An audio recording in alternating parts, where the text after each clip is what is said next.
What's up, y'all? Welcome to Country with Noah, or welcome back to Country with Noah.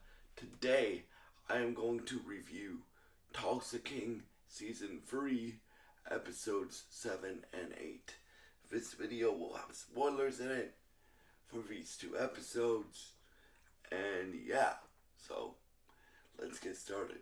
So these two episodes, for a reason why I decided to review them together is I've been on catch up all week. I've basically caught up to everything now, right? You guys are gonna get free videos today. You guys are gonna get this video, Mayor of Kingstown Season 4 Episode 3 review, and you guys are gonna get my episode, I forget what episode it is, but you guys are gonna get my next The Road review today as well. So you guys are gonna get free videos today. But yeah, so for these two episodes, for first episode, so episode 7, this show is one of Taylor's weaker shows, right?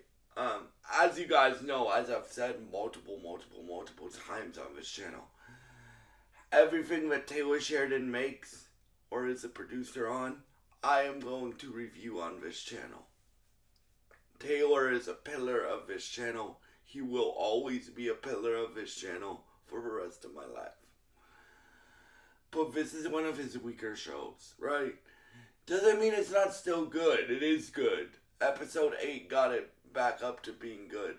But episode 7, I guess the most interesting thing that happens in that is Spencer gets involved in the mob's business. Like, her, Tyson, and Goody, I think it's the name, Goody start a drug business, right? Basically. And then, shout out to Sylvester Stallone's daughter, because she can really act, because they're giving her more to do in this season. So, yeah. For me, where it really starts to get good is episode 8. Oh, at the end of episode 7 and the beginning of episode 8. So the end of episode 7. So episode 7, they're like, we need to get our distillery back. We need to get our liquor license back because Dunmire took our liquor license. So that's the goal of episode 7 pretty much. And when they start the drug business on the side with Spencer, right? Without Dwight knowing, because the mobs, at least in America, the mobs don't like drugs. Nobody should like selling drugs.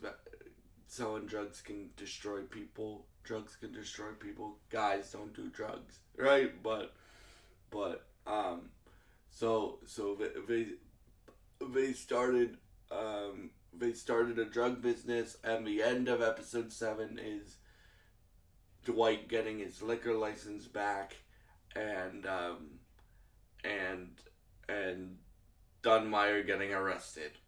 So the beginning of episode 8 is Dunmire getting out of jail, because Dunmire has a lot of power. Well, first Dwight steals in episode 7, Dwight steals Dunmire's government guy, and basically Dunmire loses his shit, and he goes to jail for a night, and then episode 8 picks up with him, with Dunmire posting bail and his son picking him up, and then the bomb maker that the FBI wants Dwight to help catch finds out that he has a sneaky suspicion about Dwight being a snitch, and not being a snitch. He doesn't like, the bomb maker doesn't like Dwight because Dwight despises him, right? Which he does. He despises him. And stuff like that. But so he goes to Dunmire and is like, "Hey, I was hired to kill you, but I'm not gonna kill you. I'm gonna help you kill Dwight and kill the people around him and the people that he loves." Right? This is how sick this guy is, man.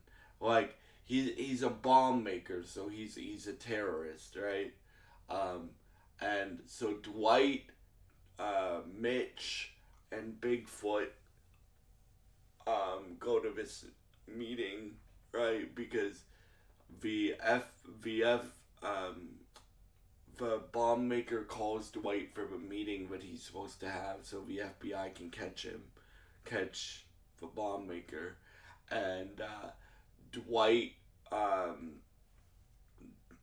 Dwight, Dwight, Bigfoot, and Mitch go to this meeting, and the bomb maker tries to point a gun at Dwight, and then Mitch is like, "Put your hands up, put your fucking hands up," and then Bigfoot's like, "If you make a move, you're dead," basically, and then Musso's mad because Dwight obviously because Dwight despises snitching, like he was in the joint for 25 years without snitching. So he like throws the wire down and like steps on it because they had him wear a wire. And then he takes the bomb maker, who I'm forgetting the name of, but we'll just call him the bomb maker. And let's just say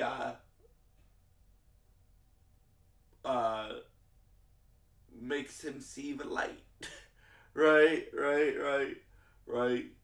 He beats him up, basically, right? And it's like, "You're gonna tell me where all your clients are, where all the things you've blown up are, and what what all the things you've blown up are, and where your like where your supply is, and basically all the stuff the FBI wanted to know, but Dwight does it in his own way. He beats this guy to a bloody pulp, which this guy deserves, right? Him and Mitch and Bigfoot beat this guy to a bloody pulp. And then uh, then Spencer finds out that through Cole Dunmire, because Cole Dunmire likes Spencer, like romantically likes Spencer, right? And so Cole goes to the club and casino bar and casino that Dwight owns, and it's like, "Hey, my dad said he was gonna hurt people close to Dwight," and stuff like that. And while that's going on, ladies and gentlemen, this is the other important part of episode 7. They're really trying to get Kyle Crusher into like office as Dwight's like. They're really trying to get him to be the governor of Tulsa, right? So Dwight wants a person in government that's his, right, and not because Dunmire has a lot of people in government, and Dwight doesn't have nobody, so he really wants a person in the government of Tulsa that's like that works for him, right? So, you have a storyline of Dwight, Mitch, and Bigfoot going after the terrorist. Then you have the story of Tyson, Goody, and Spencer having the party to sell the product that they're selling, and then you have Dwight's girlfriend and Crusher trying to have a really good campaign event so Quesher could win. Right? Right, can win. So yeah, like, so all of his storylines intersect in episode 8. They're set up in episode 7, but they intersect in episode 8, where the bomb maker tells Dwight, Mitch, and Bigfoot, um, like, like, once Dwight finds out that Dunmire hired the bomb maker to kill him and the bomb maker betrayed him, right? Then the bomb maker's like, and keep in mind, like, they've already, like, broken his jaw and done some crazy stuff to him, right? And he's like, where's another bomb? And then he's like, where the F is the bomb? Well, I can't do a good Sylvester Stallone, but it's cooler than what I'm sounding like. Where is the bomb?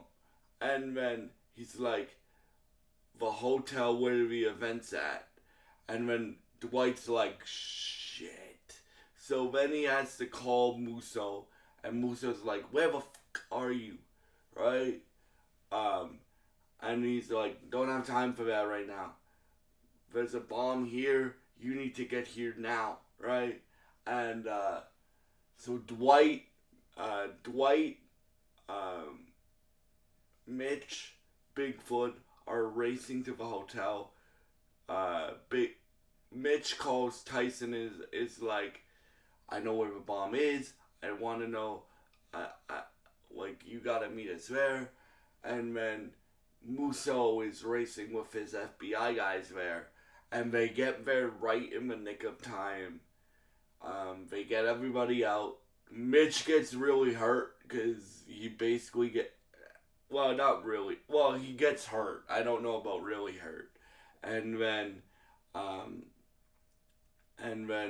yeah, like, I think at the end of the episode, Dunmire is seeing that Cole isn't completely loyal to him anymore, right? Because he basically saved everybody because he told Spencer, right? So yeah, for me, this show is good. Like, again, it's one of Taylor's weaker shows that he produces on, but a weak show for Taylor Sheridan is still a good show, right? But yeah, for me, I would give these 2 episodes. Well, I would give episode 7 like a 6.5 or a 7 out of 10, and I would give episode 8 like a 9 out of 10. So yeah, thank you so much, and next week, Landman starts. Landman season 2. We still have Tulsa King for 2 more episodes. And Mayor of Kingstown, obviously. So we have a lot of shows, and then obviously we still have Fire. Even though it's not a Taylor Sheridan show, I also made a promise to y'all that I would cover that show, Fire Country universe. So we still have Fire Country and Sheriff Country going on as well. So yeah, and we still have The Road. So we have a lot of TV coverage coming your way. But yeah. So thank you so much for watching this video, and I hope you enjoyed, and I hope you have a great day.